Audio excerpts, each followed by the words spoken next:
On a Saturday morning in September of 1998, in a small brick house on Boston Avenue in Toledo, Ohio, a 14-year-old boy climbed a step stool in his grandfather's bedroom closet.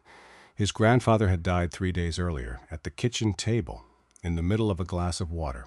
Behind an old winter hat, on the top shelf, the boy's fingers found a shoebox, the kind of shoebox a man buys once and keeps forever.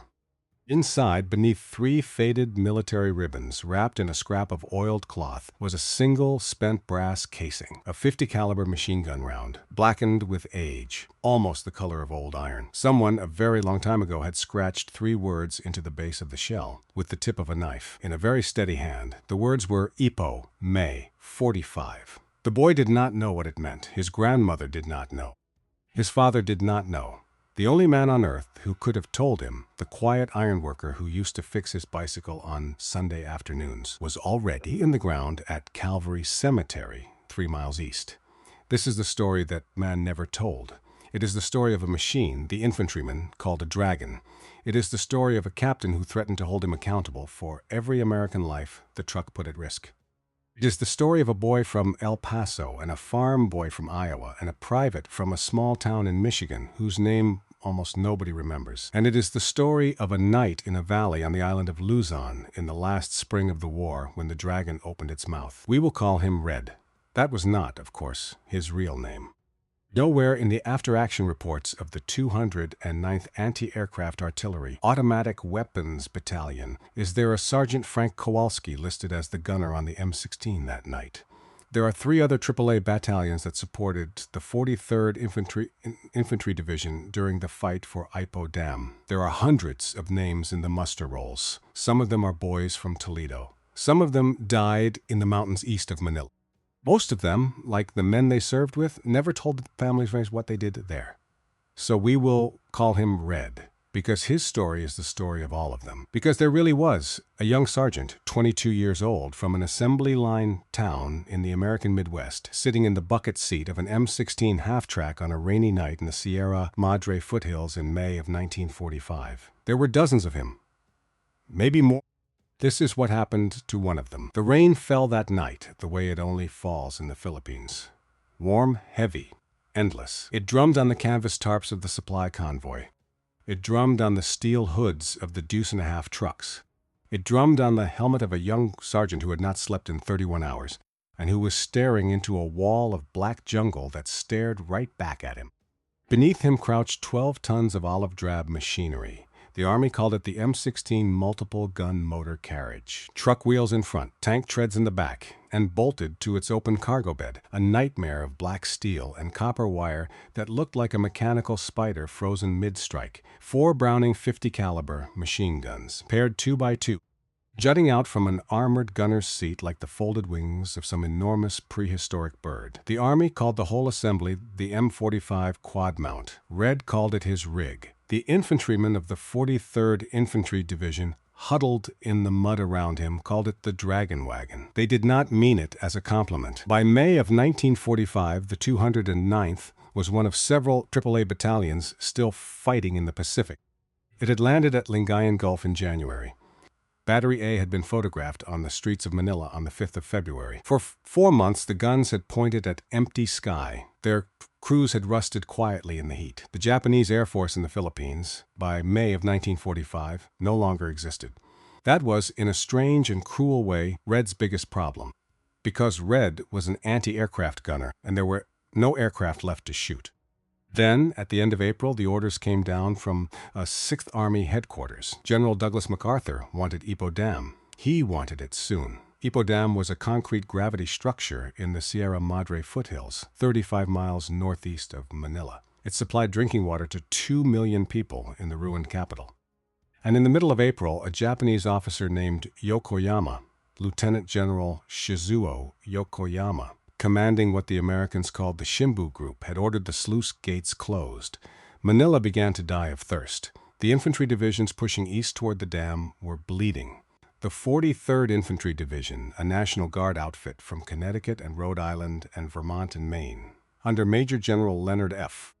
Wing had drawn the hard job. Their supply route wound through a series of narrow ravines. And in those ravines, at night, small groups of Japanese soldiers, cut off from the main defense, running out of food, running out of ammunition, running out of hope, were doing what desperate soldiers have always done.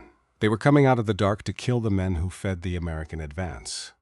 Not in the old-style banzai charges that had bled the Japanese Army white on Guadalcanal and Saipan in 1942 and 1940. Those days were over. General Yamashita, the Tiger of Malaya, had forbidden banzai. He had ordered his men to hold the caves, to dig in, to make every American yard cost blood. But local commanders, cut off in the folds of the Sierra Madre, could not always obey. They saw the trucks moving through the ravines.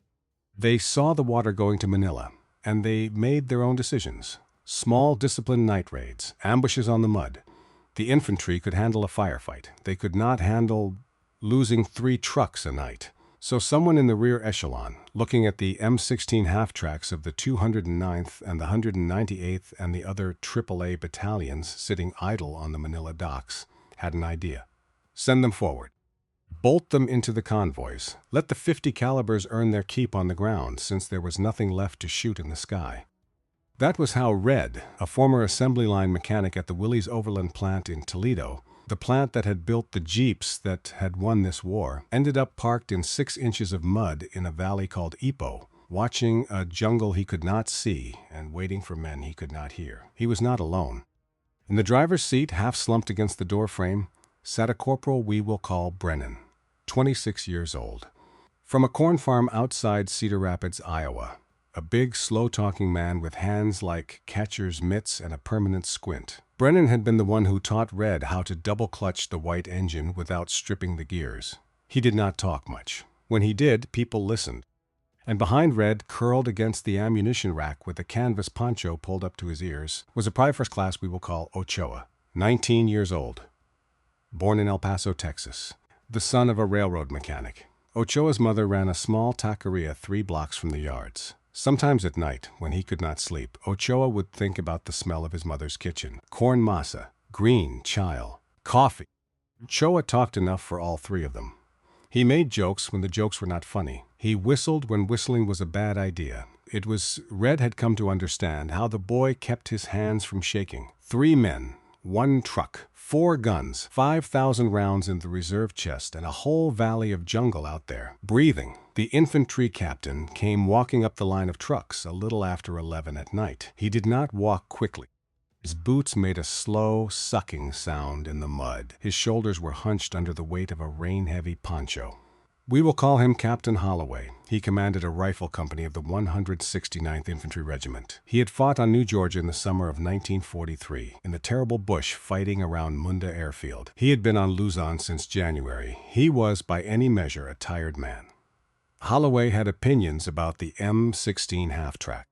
He stopped at the front bumper of Red's truck. He tilted his head back. The rain ran off the brim of his helmet in a small, private waterfall. Sergeant. Red touched the brim of his own helmet. Sir, how much fuel does that thing burn at idle? Red thought about lying. He decided against it. About 1.5 gallons an hour, sir. Holloway nodded, as if this confirmed something he had suspected for a long time. How tall is she? 7 feet 10, sir, without the guns. Closer to 10 with them. The captain reached up. He slapped the wet steel of the front fender, gently, the way a man might slap the flank of a horse he was about to sell. Sergeant, I have been in this war since Munda, and I have never seen anything as generous to a Japanese mortar crew as a 10-foot-tall, gasoline-drinking billboard parked on my supply road. He let that hang in the rain. If this truck draws fire and one of my men dies because a mortar round that was aimed at your rig landed in his foxhole, you will answer to me for it. Not to the battalion. Not to the paperwork. To me, personally, in the morning. Do you understand me, Sergeant? Yes, sir? The captain looked at him for another second. Then he turned around and walked back down the line. The rain closed behind him like a curtain. For a long time, nobody in the half-track spoke. Ochoa, from his poncho behind the ammo rack, was the first. You know what I like about this job, Sarge? What? Everybody's real friendly. Brennan, in the driver's seat, made a sound that might have been a laugh, or might have been him clearing his throat. It was hard to tell. Red did not answer. He was looking at the tree line. For the last 4 hours, he had been listening to the jungle. Not the birds, there were no birds, not the insects, the rain had drowned them. He was listening for a different kind of sound, the soft click of a rifle bolt, the muted scrape of a boot on a wet root, the low, careful whisper of a man giving orders to men who did not want to die. He had heard all three, twice. They were out there. Not many, maybe a company, maybe less. But they were out there, and they were doing what desperate soldiers do. They were not screaming, they were not charging. They were moving through the black, wet dark with the patience of men who had nothing left to lose. And Red, 22 years old, sat in his bucket seat with his hands wrapped around the spade grips of a weapon designed to shoot down airplanes. And he thought about the captain who had just laid the weight of every rifleman in the platoon on his shoulders. He thought about the manual. The Army manual was very clear about what the M45 quad mount was for. It was for engaging low-flying aircraft between 300 and 800 yards. It was for protecting fixed installations from strafing runs. It was not, under any circumstances, Ordnance Department Circular 47B could imagine, for shooting at men. The manual had been written in Aberdeen, Maryland, by officers who had never sat in a bucket seat in the Philippines at midnight and listened to a jungle breathe. Red flexed his fingers on the spade grips. Above him, at the top of the quad mount's arc, was 90 degrees of elevation, straight up, the angle a gunner would use to hit a Zero fighter passing overhead. But below him, at the bottom of the arc, was another angle, minus 10 degrees. The M45, for reasons buried in some engineer's notebook, could depress its barrels 10 degrees below horizontal. It could, if a man was so inclined, shoot the ground in front of the truck. Red had noticed this 3 days ago in the motor pool at Manila. He had said nothing. He had noticed it again this afternoon while he was supposedly cleaning the solenoids. He had said nothing then either. He was noticing it now. Midnight came, and the jungle did not. He looked down at Ochoa. The boy had gone quiet. That was worse than the whistling. Sammy. Yeah, Sarge. Come up here. Ochoa's helmet appeared over the lip of the gunner's tub. His face was very young in the green wash of the sight lamp. Red pointed to the 4 heavy ammunition chests bolted to the sides of the mount. You remember what I told you about the loads this afternoon? Yeah. You swapped the ball for M8 API. 1 tracer every 3, not every 5. Good boy. Ochoa hesitated. Sarge, that's not what the book says. No, kid, it isn't. What if a lieutenant comes around? Then he'll see 4 machine guns loaded with what 4 machine guns are loaded with. Red let a small, tired smile crack the mud on his face. Sometimes, Sammy. The paperwork loses. The M8 armor-piercing incendiary round was not, on paper, a jungle round. On paper, it was designed to punch through the aluminum skin of a Japanese Zero, to shred a fuel line, to set a wing tank burning. But Red had spent an afternoon staring at a piece of Philippine bamboo and thinking about physics. Bamboo, he had realized, was hollow. Bamboo was full of air pockets. Bamboo was 1,000 tiny fuel tanks stacked side by side, waiting for a spark. And behind the bamboo there would be men. He had spent the whole afternoon rebelting ammunition by hand, fingers black with graphite, back aching from bending over the reserve chest. Every third round, a tracer. Every third round, a small red star that would let him see, in the dark, exactly where his death was going. If you're still with me here, and I hope you are, I want you to hit that thumbs up button. Not for the algorithm. For the men who never got a thank you, because most of this story you have never heard. The other change Red had made was smaller and harder to explain. Quad mount from the factory was harmonized to converge its 4 streams of fire at a point 600 yards downrange. That was the sweet spot for an airplane. A fast-moving target crossing a wide sky. But 600 yards in the Philippine jungle was a distance that did not exist. Red had done this not because of the book, but because he understood something the book did not.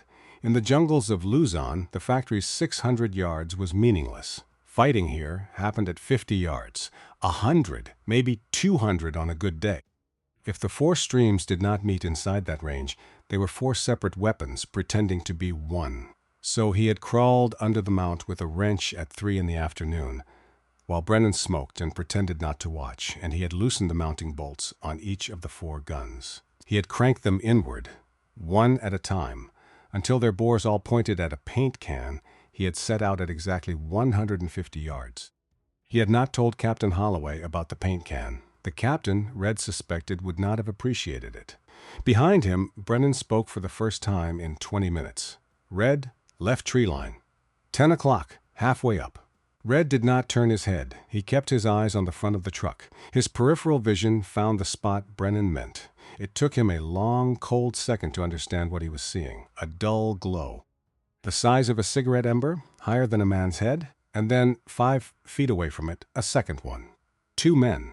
One of them smoking badly, the other closer, trying to signal. They had crept up to within 180 yards of the American line, and they thought the darkness was hiding them. Red felt something settle inside his chest, a cold weight, like a stone dropping into a still pool. It was not fear. It was not even anger. It was something quieter and older. It was the feeling a man gets when he stops arguing with himself. "Sammy," he said, "get down, all the way down, both hands over your ears. Sarge, what are you? Now, Sammy." The boy dropped. Red did not move the guns yet. He waited. Because he understood something the captain, curled in his foxhole 100 yards away, could not understand from the ground. He understood that the 2 men in the tree line were a probe, bait. The fingers a swimmer sticks into the water to test the temperature, and behind them, somewhere in the black, wet dark, was the body those fingers belonged to. If he fired now, the body would run away. It would come back tomorrow. Next week, it would keep killing his boys, one truck at a time. If he waited, the body would come to him. He waited. He counted his own breathing. He counted the beats of the auxiliary generator, thumping softly behind him. He counted the drops of rain hitting the armored batwing that protected his left shoulder. At 12:42 in the morning, the jungle changed its mind. There was a sound, small, deliberate. The sound of a whistle, blown once, sharp, from about 300 yards back in the trees. It was not a scream. It was not the mad, drunken bellow of a banzai charge like the ones the Marines had seen on Guadalcanal in the summer of '42. This was newer. This was General Yamashita's Philippines. This was disciplined. The whistle blew once, and the jungle moved. Not a wave, not a wall, a tide. Small clumps of men, 4 here, 6 there, breaking from cover in staggered rhythm, dropping to a knee to fire, rising, moving forward. They were using the trees. They were using the folds in the ground. They were doing everything a good infantryman is supposed to do, and they were doing it fast. From the American foxholes, the M1 Garens began to bark, the clean, hard crack of 30 caliber rifle fire. Somewhere on the left, a 30 caliber M19 machine gun opened up in short, professional bursts. The tracers reached out into the dark, and Red watched from 10 feet in the air as the Japanese line kept coming. The infantry was firing well. The infantry was firing with everything they had. But a man with a Garand can shoot 8 rounds, and then he has to reload. A man with an M19 has to feed a belt and watch his barrel and worry about his water jacket. The men coming out of the trees did not stop when their friends fell. They stepped over their friends. They kept coming. 120 yards.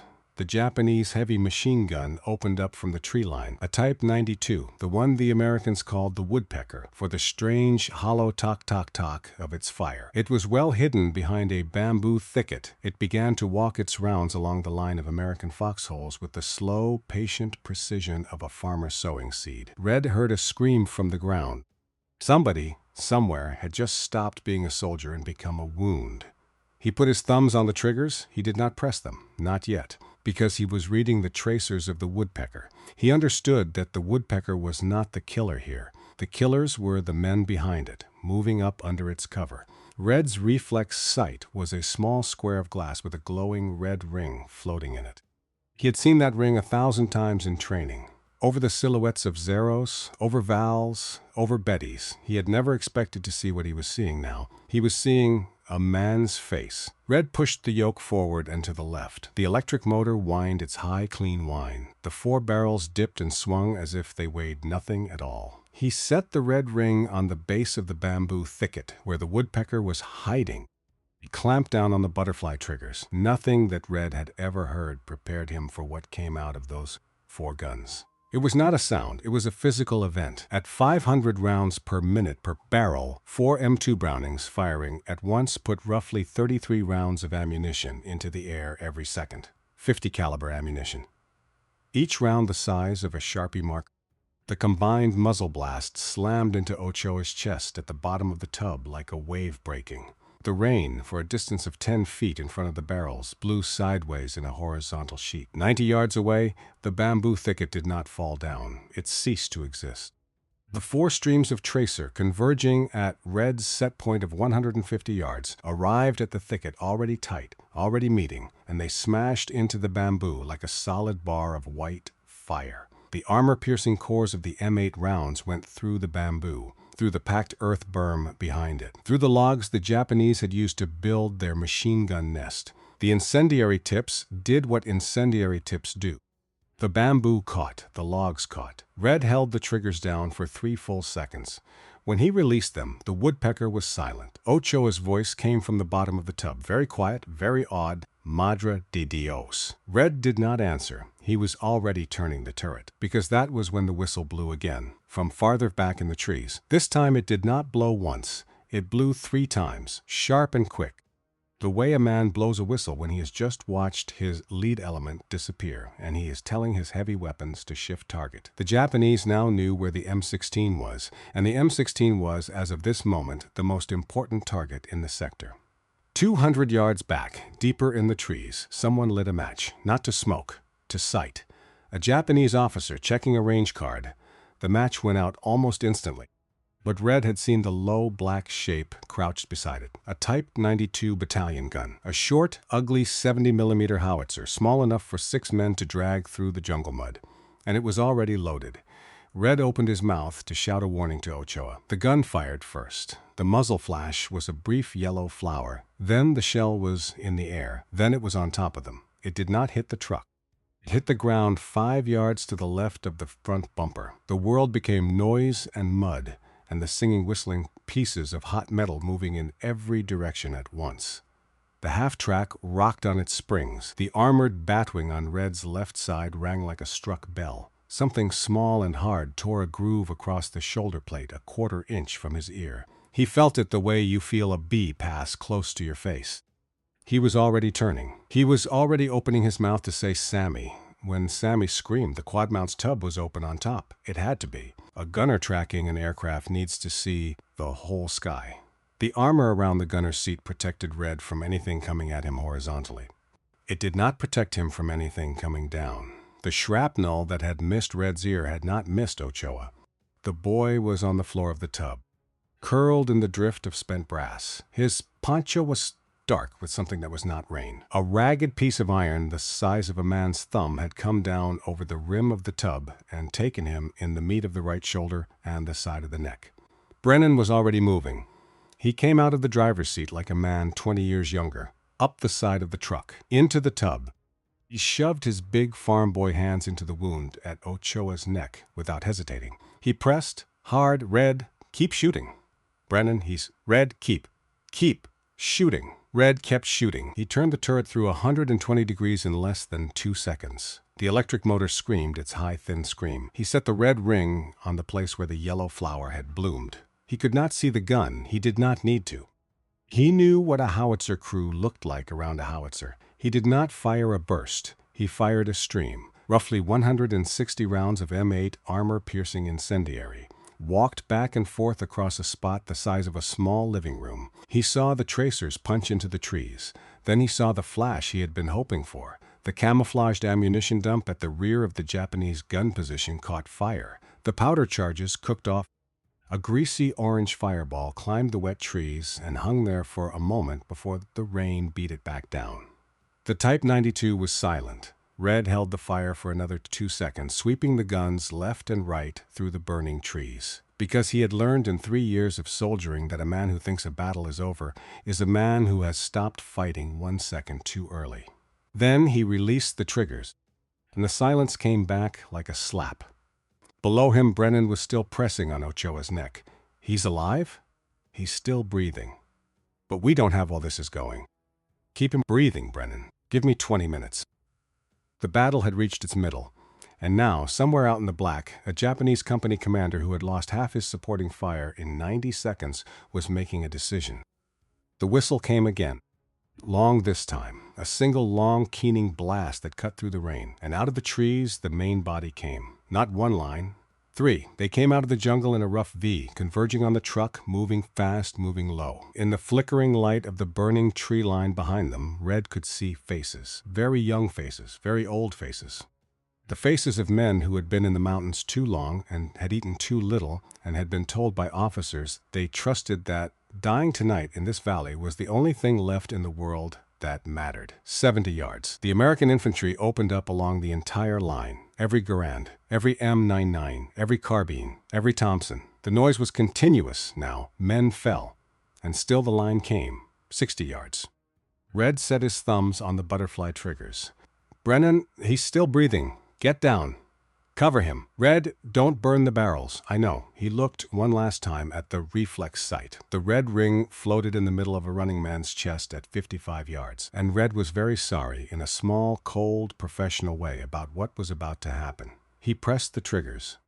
The M16 rocked on its suspension as if a giant had struck it from behind. 4 streams of tracer reached out into the wet dark. The rain again blew sideways in front of the muzzles. The center of the Japanese V simply came apart.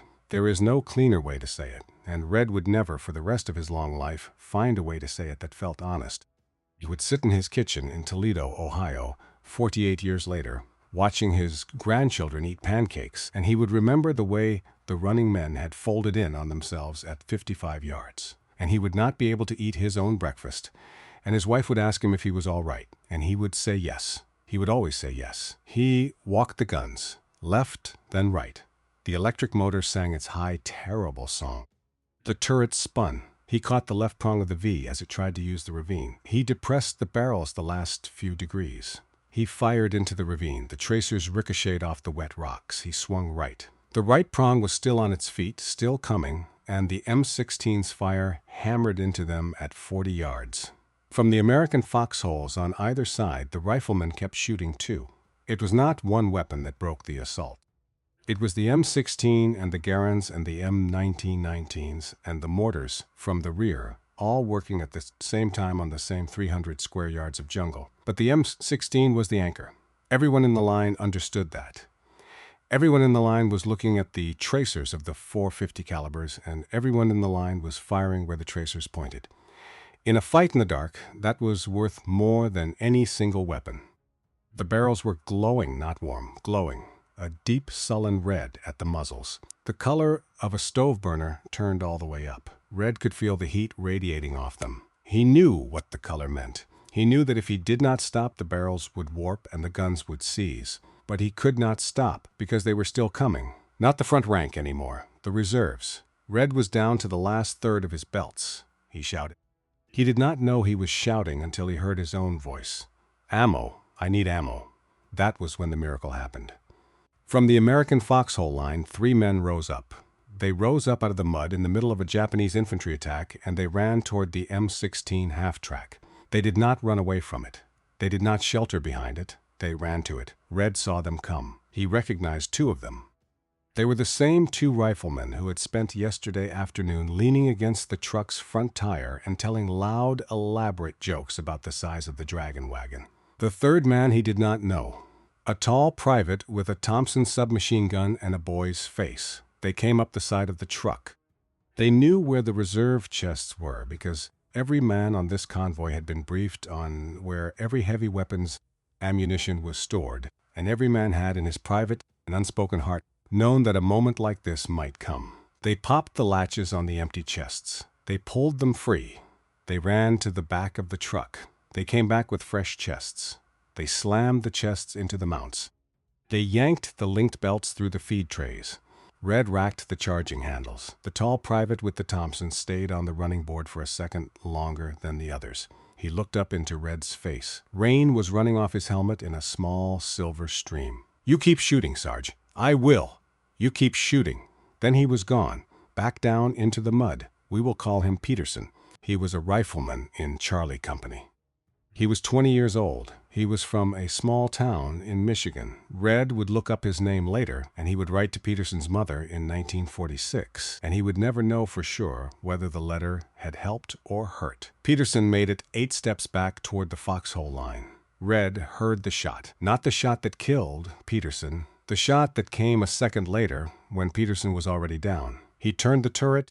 He put the red ring on the muzzle flash. He pressed the triggers for a shorter burst this time, because the barrels were still glowing, and he had, for the first time in the entire long, dark night, a specific and personal reason to fire. The muzzle flash went out. The rain kept falling. Somewhere very far away, on the other side of the war, on the other side of Red's whole life, a train was already coming to take him home. He did not know it yet. He would not have believed it if he had. The barrels hissed. The second half of the night began. The dawn did not arrive so much as bleed. It came up slow behind the eastern ridge, a bruised and yellow light seeping through the smoke. For a long time, it was not quite morning and not quite night. It was the color of an old photograph left too long in a drawer. It was the color the world takes when a man has been awake through a thing he was not supposed to survive. Red sat in the bucket seat, and he did not move. He had not moved in a long time. Somewhere around 3 in the morning, after the last whistle had blown and the last rifle had gone quiet in the trees, he had released the spade grips and let his hands fall into his lap. He had discovered then that his fingers would not open. They stayed curled, exactly the way they had been on the triggers, as if the shape of the guns had been welded into his bones. Brennan was down in the mud beside the truck, sitting on the running board with his shoulders slumped and his big farm boy hands pressed between his knees. His hands were red at dawn, and no amount of rain was going to wash them off before he wanted it to. Ochoa was gone, not dead, gone.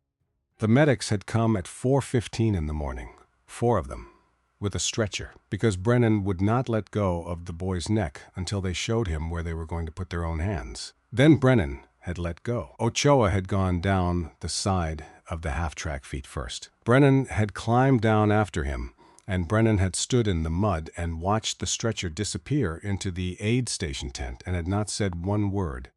The medic in charge had told Red, on his way out, that the boy would probably live. Probably. Red had not answered him. Now the sun was coming up, and Red was looking at the place where his war had happened. 40 yards of jungle in front of the M16 had ceased to be jungle. It was something else now, a field of black stumps and shattered bamboo and churned red mud, and lying in the mud were the shapes that had been men. The shapes were not arranged the way men arrange themselves in death in the movies. They were where the fire had put them, and the fire had put them everywhere. Red did not count them.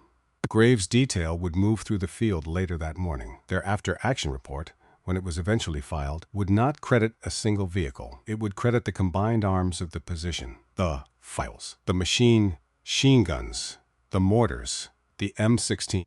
That was how these reports were always written. That was how they should have been written. No man in a bucket seat won a night like this by himself. But when the report noted in a single dry sentence that among the enemy dead were several bodies whose paybooks were written in traditional Chinese characters. Takasago volunteers, the mountain aborigines of Formosa, conscripted by the Japanese Empire in 1943, and shipped south to fight for an emperor they had never seen. Red would not read that sentence for another 40 years. And when he finally did, sitting in a library in Toledo in 1985, he would close the book and go home and not eat dinner. He only knew, sitting in his bucket seat in the yellow light, that some of the shapes at the edge of the field looked smaller than they should have. He turned his head slowly. He looked over the side of the tub. He looked at the pile of brass casings that had drifted knee-deep across the floor of the quad mount. 5,000 of them at least, gleaming softly in the wet light like the coins of some sunken and terrible treasure. He leaned over the side of the truck. He was sick into the mud. It was not much. There was not much in his stomach, but he was sick for a long time, on and off. And Brennan, sitting on the running board below, did not look up and did not turn away. He just sat there with his rusted hands between his knees. Because Brennan had been at Munda, and Brennan understood some things about mornings. When Red was done, he wiped his mouth with the back of his wrist. His hand was still shaped like a claw. He heard boots. Captain Holloway was walking up the length of the convoy. His helmet was off. His hair was matted flat to his skull. There was a long, thin cut across his left cheek that someone had put a piece of gauze on in the dark. He walked slowly. He walked the way a man walks after he has finished counting his own dead. He stopped at the front bumper of the M16, in exactly the same spot he had stood 8 hours before, he did not look up right away. He looked at the field. He looked at what was in it. He looked for a long time at one of the smaller shapes near the tree line. Then he tilted his head back, and he looked at Red. He did not say anything about the manual. He did not say anything about the ammunition, or the height of the truck, or the burn rate of the fuel, or the danger of drawing mortar fire on his boys. He stood there for a long time, long enough that Red understood the silence was not empty, long enough that Brennan on the running board below felt it too and looked up, long enough that a man who had been in this war since Munda and had spent the last 8 hours listening to his own men die said what he had come to say without saying a single word. Then Holloway did something small. He touched 2 fingers to the brim of his helmet in a gesture that was not quite a salute. And then he turned around and walked back down the line, and he did not look back. That was all. That was the whole conversation. That was every word of praise, every commendation, every debt of gratitude that a young sergeant from Toledo would ever receive for the night of the 12th of May, 1945, in the Ipo Valley on the island of Luzon, 2 fingers on a helmet brim. It was enough. It would have to be. The war did not end that morning. It did not end for a long time.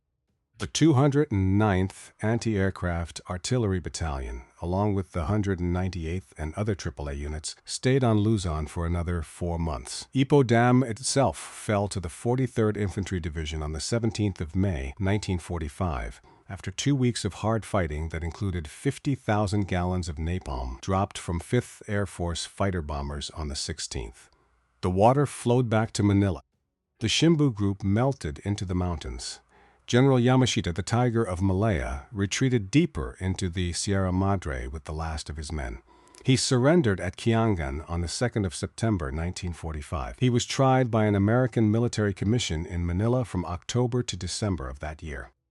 He was hanged at 3:02 in the morning on the 23rd of February, 1946, at the Los Baños prison camp in Laguna Province, 30 miles south of Manila, for war crimes committed by soldiers under his command. Ochoa lived. He would spend the rest of his life without full use of his right arm. He would go home to El Paso. He would work in his father's garage, one-handed. He would marry. He would raise sons. He would write to Red twice a year, at Christmas and at Easter, until a heart attack took him in the driveway of his own house at the age of 53. Brennan went back to Iowa. He took over his father's corn farm outside Cedar Rapids. He never talked about the war, not to his wife, not to his brothers, not to the young men from the local paper who came out in 1970 to interview veterans for the 25th anniversary of VJ Day. He listened to their questions politely, and he thanked them for coming, and he told them he did not remember much. It was not true. He remembered everything. He remembered until a stroke took him in his sleep in his own bed at the age of 70.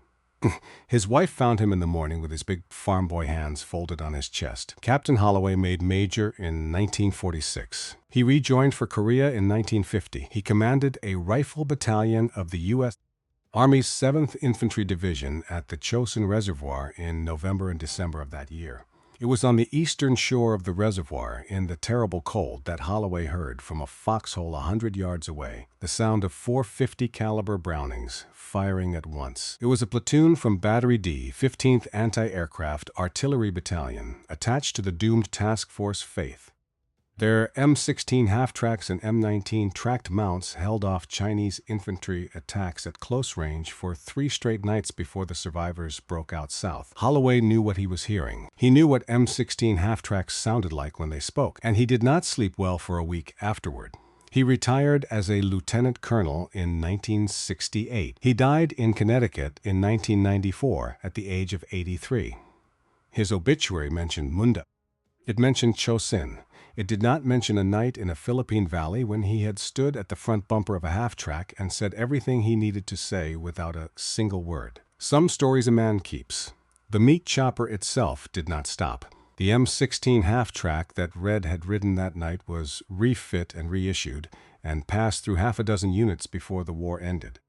In 1947, when the Army scrapped almost every half-track in its inventory, the M16 was one of the few types they kept. 3 years later, when North Korean tanks crossed the 38th parallel in the summer of 1950, the M16s were pulled out of Japanese depots and rushed to the peninsula. They fought the entire Korean War.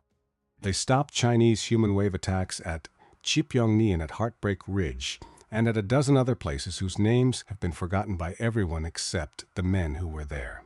Along with the M16 came a new towed version of the same turret, the M55, mounted on a four-wheel trailer for units without their own half-tracks. In 1954, in the highlands of northern Vietnam, at a French garrison called Dien Bien Phu, 4 M45 quad mounts, flown in on transport aircraft during the siege, sat inside the perimeter and fired their last-minute infantry pouring down out of the hills. When the belts were empty, the crews destroyed the mounts so the enemy could not turn them around. The garrison fell on the 7th of May, 1954. The French Empire in Indochina fell with it, but the quad mount had done its work one last time in the service of a losing cause. 10 years later, when the Americans came to that same country, they did not bring M16 half-tracks. The half-tracks were too old and too slow and too visible. But they brought the quad-mount turrets themselves, unbolted from the old chassis and bolted instead to the flatbeds of 2.5-ton and 5-ton trucks. Painted flat black, welded inside plates of scavenged armor, they called them gun trucks. They ran convoys down Highway 1 from Da Nang to Chu Lai, from Pleiku to An Khe. When the enemy ambushed the convoys from the tree lines, the gun trucks turned their turrets and unleashed 4 streams of 50 caliber fire into the jungle, and the ambushes broke. And the young men in the flatbeds of those trucks in 1968 and 1969 did not know that the tactic they were using had been perfected on rainy nights in the Philippines by men whose names they would never learn. Men who were, at that very moment, working the day shift and machine shops in 100 small American towns. Red came home in the fall of 1945. He was 23 years old. He came home on a troop ship that took 22 days to cross the Pacific. He spent most of the crossing standing at the rail, watching the water, not talking to anybody. He came home to Toledo and he moved back into his mother's house for 3 months while he looked for work. His mother made him pierogi every Sunday. She did not ask him about the war. She had lost a brother in France in 1918, and she knew in the deep and unspoken way that mothers know what not to ask. He got a job at the Interlake Iron Corporation on Front Street. It was hot, loud, dangerous work at the blast furnaces. The kind of work that leaves a man too tired at the end of the day to remember anything. That was, in a way he never quite admitted to himself, the whole point. He met a girl at a church picnic in the summer of 1948. She was a bookkeeper at a lumber yard. She had a laugh like a small bell. They were married in 1949, and they raised 3 children in a small brick house on Boston Avenue. And Red coached Little League Baseball on Saturday mornings for 11 years, and he was known in the neighborhood as a quiet man who was good with engines and would fix your lawnmower for the price of a beer. He never told his wife about Ipoh Valley. He never told his children. On the 4th of July, when the fireworks went up over the Maumee River and the sulfur smell drifted through the neighborhood, he would sit in his lawn chair in the backyard and he would grip the aluminum armrests very tightly. And his daughter, who was the observant one, would notice. And she would put her small hand over his large hand, and she would not ask. He did not go to reunions. He did not join the VFW. He kept his medals in a shoebox on the top shelf of the bedroom closet behind his winter hat, and he did not take them out. Once, in 1971, a young man from the Toledo Blade newspaper called The House. He was doing a series on local veterans. He had gotten Red's name from the county records office. Red was polite on the phone. He said he did not remember much. He said the young man should call somebody else. He hung up gently, and then he sat at the kitchen table for a long time with his hands folded in front of him, and his wife came in and asked him if he wanted a cup of coffee, and he said yes, and that was all. He died on a Friday in September of 1998. He was 75 years old. He had been fixing a neighbor's toaster in the garage, and he came inside for a glass of water, and he sat down at the kitchen table, and he did not get up. His wife was at the grocery store. His grandson, who was 14 years old and stayed with his grandparents on Fridays after school, was the one who found him. At the funeral, 3 days later, the pastor said he had been a quiet man, a good husband, a devoted father, a patient grandfather. The pastor said he had served his country honorably in the Pacific. The pastor did not know any more than that, because there was no more than that to know from the outside. The following Saturday, the grandson was in his grandfather's bedroom, helping his grandmother sort through the closet. She was on the bed, folding shirts into a donation box. He was on a step stool, reaching up onto the high shelf. Behind the winter hat at the very back, his fingers found the shoebox. Inside, wrapped in a piece of yellowed cotton, were 3 medals, a good conduct ribbon, an Asiatic Pacific campaign ribbon with 2 bronze battle stars, a bronze star, which the boy did not at 14 know how to read. And beneath the medals, wrapped separately in a scrap of oiled cloth, was that single spent brass casing, that .50 caliber round. It's brass dark with age, almost the color of old iron, and on the base of it 3 words scratched with the tip of a knife in a very steady hand: Ipo, May, 45. The boy turned the casing over in his palm. It was heavier than he expected. He looked at his grandmother, sitting on the bed with a folded shirt in her hands, and he saw that she was looking at him, and her eyes were very wet, and she was smiling in a way he did not understand. "Grandma," he said, "what does this mean?" His grandmother, who had been married to his grandfather for 49 years, and who had never in all that time asked him a single question about the war, looked at the small, heavy piece of brass in her grandson's hand. She said, "Honey, I don't know." She was telling the truth, and that is the part of the story that matters, because there was no memoir, there was no interview. There was no oral history recorded by a graduate student for the National Archives. There was no television special. There was no medal ceremony in the White House Rose Garden. No invitation from a president. No key to any city. There was only the shoebox. There was only the brass. There was only a 14-year-old boy standing on a step stool in his grandfather's closet, holding a piece of metal older than his own father, trying to understand what it meant. He never fully did. But he kept the casing. He kept it through high school, and through college, and through his own marriage, and through the birth of his own children. He kept it on the desk in his study, in a small wooden box, and sometimes he would take it out and turn it over in his fingers, and he would think about the quiet old man who used to fix his bicycle. And he would try to picture him young, and he could not quite do it. That is how history usually ends. Not with a ceremony, with a shoebox on a closet shelf, not with a monument. With the grandson who almost throws away a piece of brass because he does not know what it is. There were thousands of men like Red. There were thousands of men like Brennan and Ochoa and the tall private from Michigan. They came home from the Pacific and from Europe and from North Africa. They put their medals in shoeboxes. They went to work in ironworks and on corn farms and in filling stations. They raised their children. They died in their kitchens on Friday afternoons, and they took their stories with them. The manuals will tell you that the M45 quad mount was an anti-aircraft weapon. The manuals are technically correct. But the truth, the deeper truth, the truth that a young sergeant learned in the last spring of the war and never told a living soul about, is this: a weapon is what a man makes of it in the moment he has to use it. A soldier is what a man makes of himself in the moment he has to be one. And history, the real history, the history that is not written in books, is what a 14-year-old boy holds in his hand on a Saturday morning in a bedroom closet in Toledo, Ohio, when he pulls down a shoebox and finds a piece of brass with 3 words scratched into it: Ipo, May, 45. The rest he has to guess. We all do. If this story reached you tonight, do one thing before you close the tab. Hit the like button, not for the algorithm, for the quiet men in the shoeboxes. Subscribe so the next forgotten name doesn't stay forgotten. And in the comments, tell us the name of a veteran in your family whose story was never told. Your father, your uncle, your grandfather, the name he never wanted spoken and the war he never wanted to describe. We read every single one. Thank you for watching. Thank you for remembering. We will see you in the next foxhole.